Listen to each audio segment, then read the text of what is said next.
The annual Harrington Foundation Gala shimmered like a jewel in the heart of New York, transforming the grand ballroom of the Metropolitan Museum into a glittering stage for the city's elite. Crystal chandeliers dangled overhead, casting a cascade of warm, golden light that danced across sequined gowns and bespoke tuxedos, while the air hummed with the low murmur of influential conversations. Politicians brokering deals, celebrities posing for the paparazzi, and philanthropists toasting to causes that blended genuine passion with strategic networking. Waiters glided through the crowd like shadows, balancing trays of Dom P.A. Rignan flutes that sparkled like captured stars. Amid this opulent chaos stood Maxwell Reed, the 32-year-old heir to a fortune built on venture capital and inherited legacy, his sharp jawline and piercing blue eyes drawing admiring glances from every corner.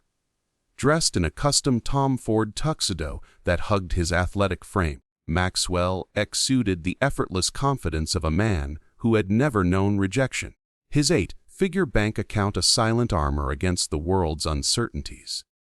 Yet tonight, as the event coordinator simpered praise about raising over $4 million for his late mother's foundation, Maxwell's mind wandered, uninterested in the accolades he had come to expect like morning coffee.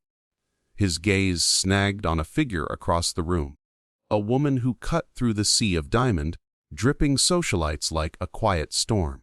She wasn't draped in ostentatious couture or flashing a practiced smile for the cameras. Instead, Olivia Chen wore a midnight blue gown of simple elegance, its fabric clinging softly to her curves without apology or excess.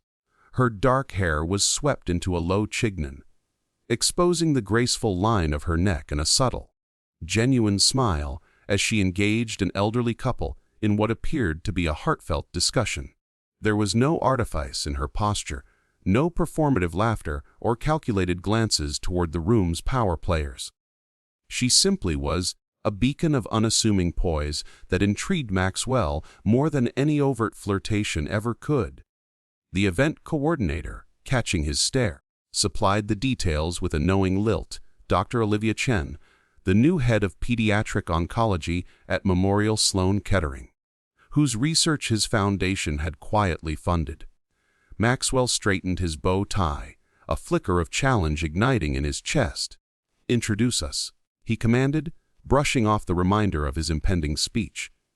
5 minutes later, propelled by the coordinator's efficient maneuvering, he found himself before her, deploying his signature charm, the Forbes cover smile that had sealed multi-million-dollar deals. "Dr. Chen, it's a pleasure to meet the woman behind such groundbreaking research," Maxwell said, his voice smooth as aged whiskey, laced with the easy charisma that had disarmed boardrooms and bedrooms alike.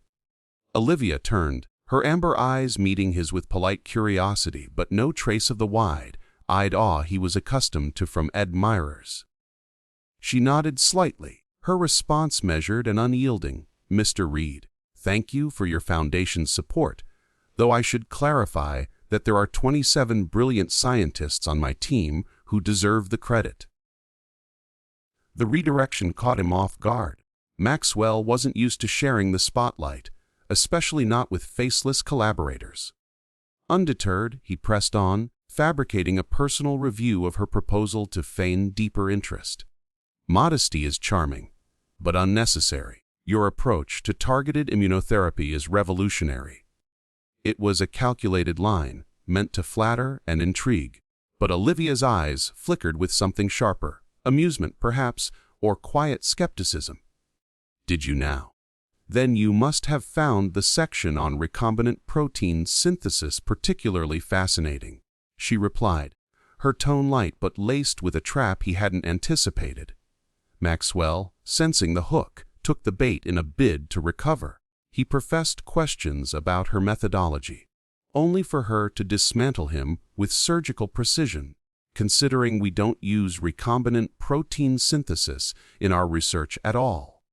The elderly couple beside them chuckled softly, the sound a dagger to Maxwell's ego as heat crept up his neck, a rare flush of embarrassment for a man who thrived on control. The room seemed to contract around them, nearby conversations dipping into hushed whispers as guests feigned disinterest in the unfolding drama. Maxwell recovered with practiced grace, pivoting to a dinner invitation, dangling the allure of a private chef at Le Bernardin.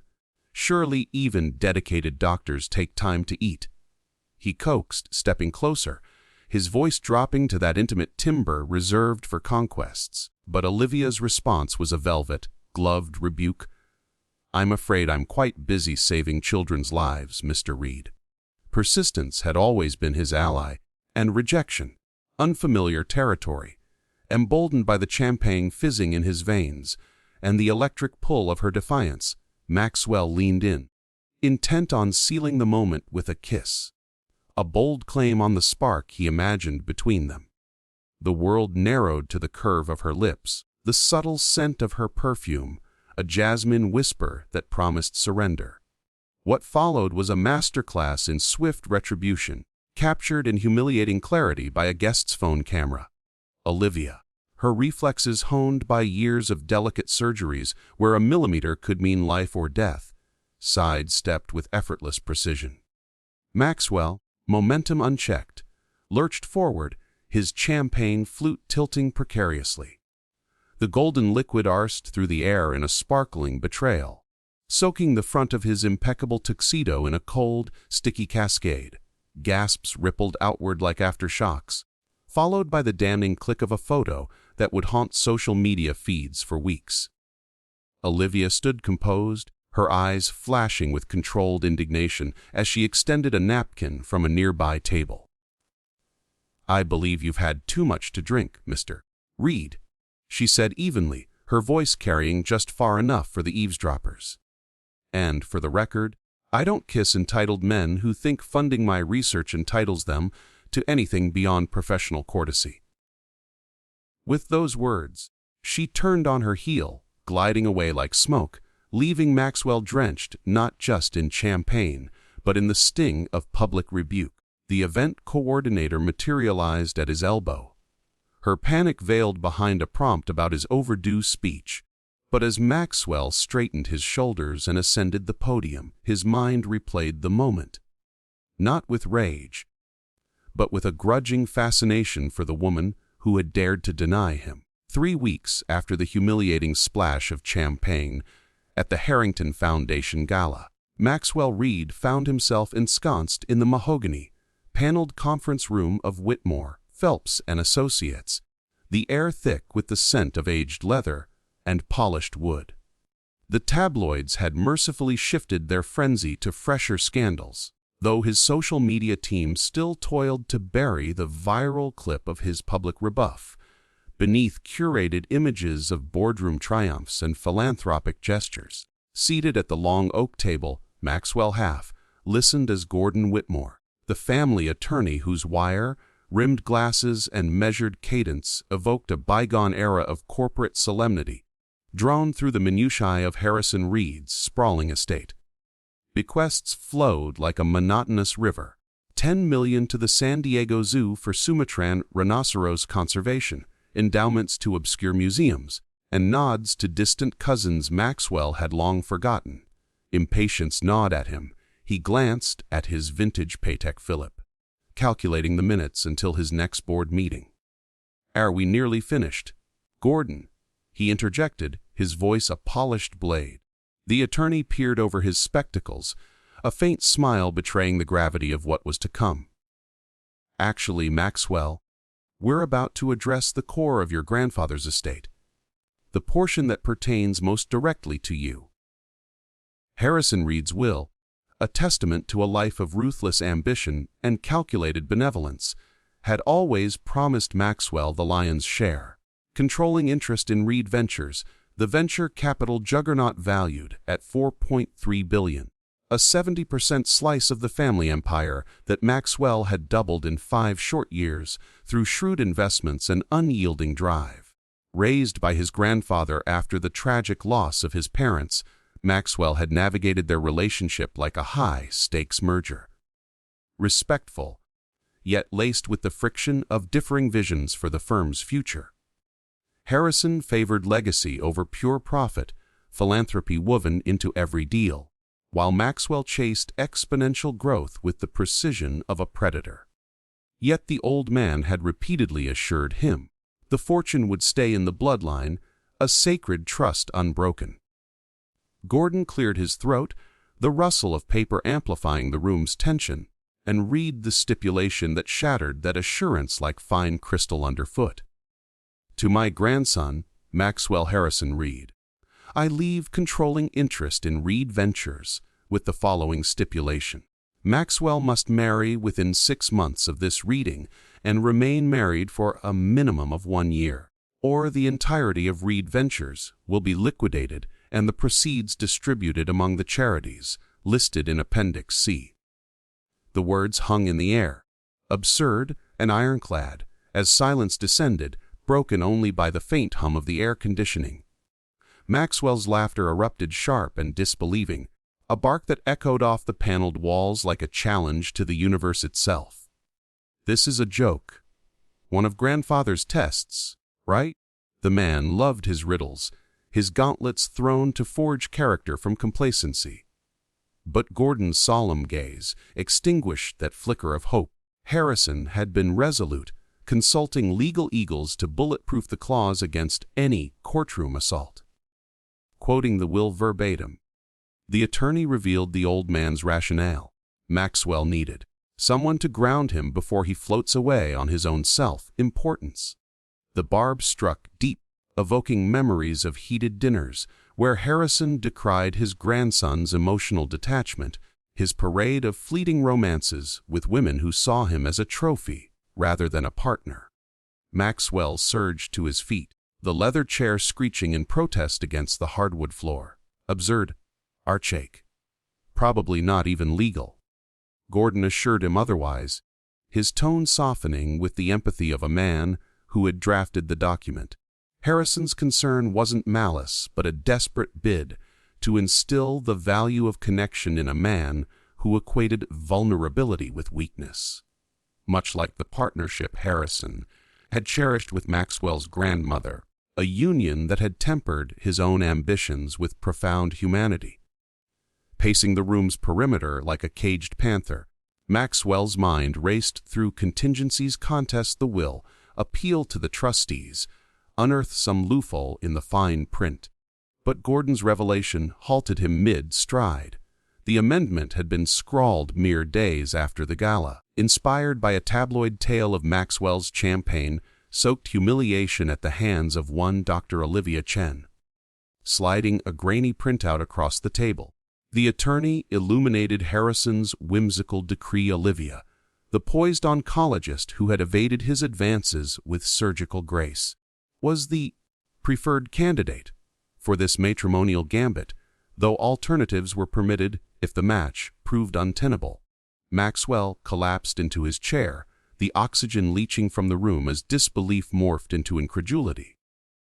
His grandfather, ever the puppeteer, had spun a viral mishap into a posthumous matchmaking scheme, admiring Olivia's spirit as the antidote to Maxwell's arrogance, the backbone the Reed lineage so desperately required. Harrison's exact words, Gordon relayed mildly, painted her as a force capable of standing toe-to-toe with a Reed, a rare quality in a world of sycophants. Maxwell raked a hand through his impeccably styled hair, the gesture uncharacteristic chaos, mirroring the storm within fury at the meddling, dread at the stakes, and a buried spark of intrigue for the woman who had already upended his world once. The implications cascaded like dominoes in Maxwell's fevered calculations. Reed Ventures wasn't mere currency, but the pulsating heart of 3 generations' legacy, a colossus employing thousands and anchoring his very identity. To let it dissolve into charitable vapor, libraries in forgotten towns, the scholarships for underprivileged youth, would be to erase the empire he had forged from his grandfather's blueprint. 6 months, Gordon confirmed flatly, the clock ticking from that very afternoon. Maxwell rose with deliberate poise, buttoning his suit jacket as if armoring himself for battle. I need to think, he declared, his voice regaining its executive timbre. Gordon's parting counsel lingered like a benediction. Harrison's cruelty was a veneer for tough love, a nudge toward the partnership that had humanized the old man himself. Striding from the room, Maxwell's thoughts churned not with defeat but strategy, scenarios, evaluations, perhaps even a reluctant outreach to the one woman who had already proven immune to his charms. Unbeknownst to him, a courier was en route to Memorial Sloan Kettering, bearing a letter that would thrust Olivia into this farce, her curiosity piqued by the eccentric billionaire's final whim. In Harrison Reed's grand design, the will's clause wasn't an end but a catalyst, binding two disparate souls in a dance of necessity that might just evolve into destiny. Through staged public appearances that began as meticulously scripted performances, Maxwell and Olivia's contrived romance started to weave threads of unintended authenticity into its fabric.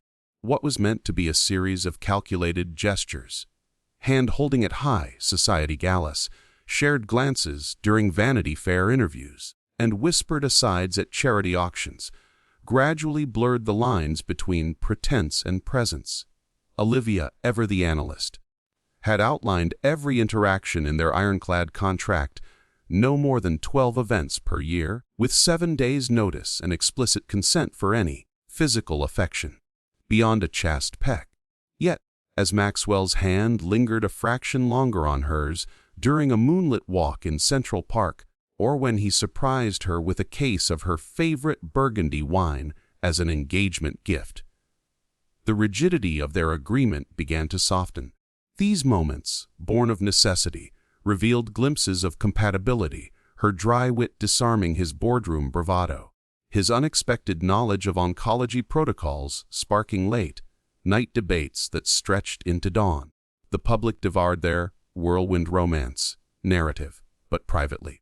The spark ignited by Harrison's meddlesome will was evolving into something warmer, more volatile, a quiet realization that their opposites not only attracted but complemented.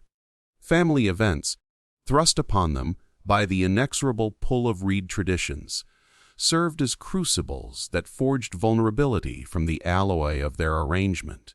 At the annual memorial dinner for Maxwell's late mother, Ellen, held in the cozy Hamptons, beach house she had designed, Olivia found herself enveloped in the Reed clan's warmth, far from the sterile detachment of their Manhattan facades. Catherine, Maxwell's perceptive aunt, whisked her away for tales of family lore, while Cousin James cornered Maxwell with probing questions about the real nature of their union, forcing admissions of complication. As they stood on the moonlit deck for the toast to Ellen, a vibrant biochemist lost to the very cancer Olivia battled daily.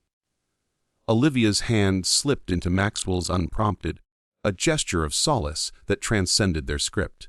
No cameras captured it, no clause justified it, it was simply human, a bridge across the chasm of their shared losses.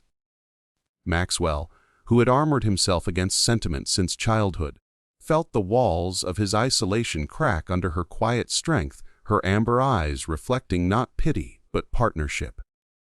In the wake of that evening, their conversations deepened, her recounting the fire of her first patient, Sophia, who had inspired her life's work, him confessing the hollow ache of building an empire on his parents' graves.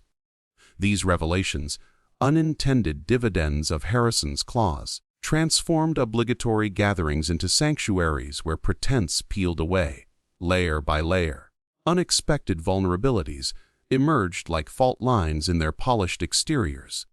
The tested most acutely by the relentless demands of Olivia's world, patient emergencies that shattered the illusion of control they both clung to. When little Emma's condition deteriorated during their Hamptons getaway, summoning Olivia back to the city mid-toast, Maxwell didn't hesitate. He orchestrated a helicopter evacuation, his resources bent not to spectacle but to speed, understanding instinctively that time was the true currency in her realm. Standing alone on the helipad, as the chopper vanished into the night, he grappled with the unfamiliar pang of helplessness, texting her updates on Emma's stability with a tenderness that belied his tycoon's facade. In return, Olivia's guarded heart faltered during quieter crises. Maxwell's subtle gestures, like stocking her hospital lounge with her preferred herbal teas or learning to pronounce immunotherapy protocols just to follow her research trials, chipped away at her skepticism. These weren't grand gestures for the tabloids, but intimate supports. Him canceling a Tokyo summit to sit vigil during a grueling surgery shift, her defending his hidden depths, to a doubting Mia over brunch. Vulnerabilities, once weapons in their individual arsenals, became shared armor. Maxwell's fear of emotional drift met Olivia's terror of professional isolation, forging a bond where support wasn't transactional but instinctive, a quiet evolution from allies of convenience to confidence in chaos. As the year waned and Harrison's stipulations loomed toward fulfillment, their fake relationship crystallized into genuine affection, marked by the subtle alchemy of daily coexistence that no contract could foresee. Publicly, they dazzled, a Vanity Fair cover capturing Maxwell tucking a stray hair behind her ear, her surprised smile blooming into something real. Whispered collaborations at fundraisers where her oncology insights informed his philanthropic pivots.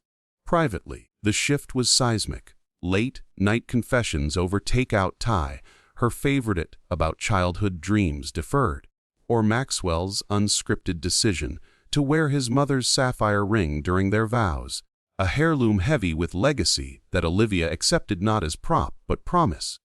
Doubts lingered, of course. Olivia's pros and cons lists grew frantic, tallying the risks of entanglement against the irrefutable pull of his laugh, his rare admissions of uncertainty. Maxwell wrestled with James's blunt query, business or becoming something else? His answer a hesitant, the first one, maybe. Yet, in the quiet interstices, her hand steadying his during a boardroom tremor, his voice anchoring her after a failed trial, their affection bloomed unchecked, a resilient garden thriving in the cracks of their engineered foundation. What began as a clause's cold dictate had warmed into a partnership where vulnerability wasn't a liability, but a lifeline, each revelation drawing them closer to the truth they had both circled warily. 1 year to the day since the will's reading, with Reed Ventures secured and Olivia's endowment a lifeline for countless young lives, Maxwell arrived unannounced in her lab, gift bag in hand and resolve etched in his rumpled features. No fanfare, no photographers, just a velvet box cradling a platinum band to match her sapphire, and a folded analysis outlining why their contract should extend indefinitely. Olivia, microscope still warm from her scrutiny, felt the hollow finality of their expiration date dissolve under his earnest recitation, shared values, complementary ambitions, even the pragmatic compromise of dual coffee makers as testament to their growth. But it was his unadorned confession. I love you, Olivia, how you've changed me without even trying. That unraveled her last defenses, tears blurring the spreadsheets of her rational mind. In that sterile sanctuary of beakers and data, she slipped the band beside its sapphire twin, her yes, a condition-free surrender, no more clauses, just them navigating the messiness of forever. As they left hand in hand, the contrived union Harrison had orchestrated from beyond the grave revealed its deepest truth, a testament that even the most improbable arrangements could alchemize into enduring love. Where initial sparks of conflict kindled a flame neither had anticipated, burning bright against the odds.